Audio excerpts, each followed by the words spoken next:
नारायण नारायण। बच्चों, आज हम जानेंगे जगत के पालनहार श्री कृष्णा के बारे में। इस संसार में तीन का योग बड़ा ही अद्भुत है। तीन हैं हमारे देवता और तीन हैं देवियां, ब्रह्मा, विष्णु, महेश और दुर्गा, लक्ष्मी, सरस्वती। ऐसे ही तीन लोक हैं, धरती, पाताल और आकाश। तीन गुण हैं, सत, रज और तम। चार हैं हमारे युग। सबसे पहले आया सतयुग, फिर त्रेता युग, फिर द्वापर युग और फिर कलयुग जो अभी चल रहा है। यह कहानी भगवान विष्णु के अवतार श्री कृष्ण की है।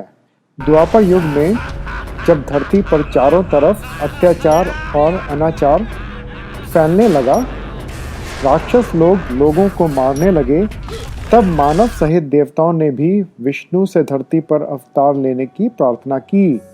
यह कहानी शुरू होती है मथुरा में, जहाँ का राजा कंस बहुत ही अत्याचारी था। एक दिन जब वह अपनी बहन को उसके विवाह के बाद उसके ससुराल छोड़ने जा रहा था, तभी आकाशवाणी हुई, हे कंस, तेरी बहन की संतान तेरी मौत का कारण बनेगी।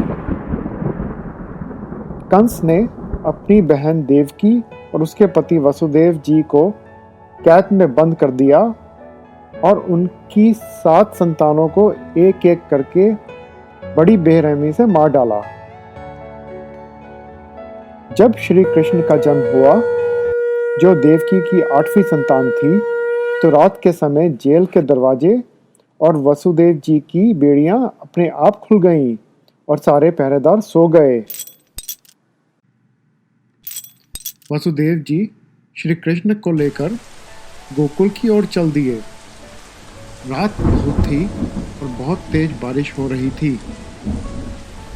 वसुदेव जी ने नन्हे कृष्ण को अपने सर पर टोकरी में डाला और नदी पार करने लगे। बारिश से बचने के लिए शेषनाग ने उनके ऊपर एक छत्र बना दिया। वसुदेव जी नंदराय जी के यहाँ पहुँचे, जहाँ माँ यशोदा ने एक लड़की को जन्म दिया था। वसुदेव जी ने कृष्णा को यशोदा माँ के पास लिटा दिया और कन्या को अपने साथ ले गए। जब कंस को पता चला कि देवकी की 8वीं संतान ने जन्म लिया है, तो उसने उस कन्या को मारने की कोशिश की। तभी कन्या ने देवी का रूप धारण किया और बोली कि तेरा विनाश करने वाला तो गुरुकुल में सुरक्षित है। उधर पूरा गुरुकुल श्री कृष्ण का जन्मोत्सव मनाने लगा।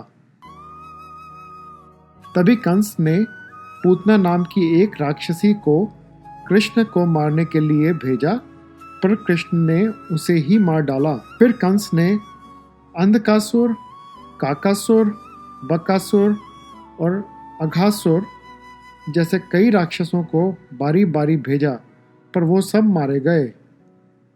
श्री कृष्ण जी बचपन में बहुत शरारती थे। वो कभी गोपियों की मटकियां तोड़ देते थे, तो कभी उनके कपड़े चुरा लेते थे और घर घर में दही माखन चुरा कर खा लेते थे। जब वो बड़े हुए, तब उन्होंने बांसुरी बजाकर सब गोपियों और राधा को अपना दीवाना बना दिया और प्रेम की रासलीला भी की। उन्होंने कालिया नाग को मारा और गोवर्धन पर्वत को उठाकर इंद्र के प्रकोप से लोगों की रक्षा की। उन्होंने कंस को मारा और कई राक्षसों का अंत किया। महाभारत में श्री कृष्ण ने अर्जुन और संसार को कष्टों से मुक्ति देने वाला गीता का उपदेश दिया। इसी तरह अपने जीवन से लोगों का मार्गदर्शन करते करते जीवन के अंत समय में श्री कृष्ण दक्षिण भारत के जंगल में मानव शरीर त्याग कर अपने परम धाम चले गए। श्री कृष्ण का जीवन हमें सत्य, साहस और प्रेम की शिक्षा देता है। जय श्री कृष्ण। नारायण नारायण।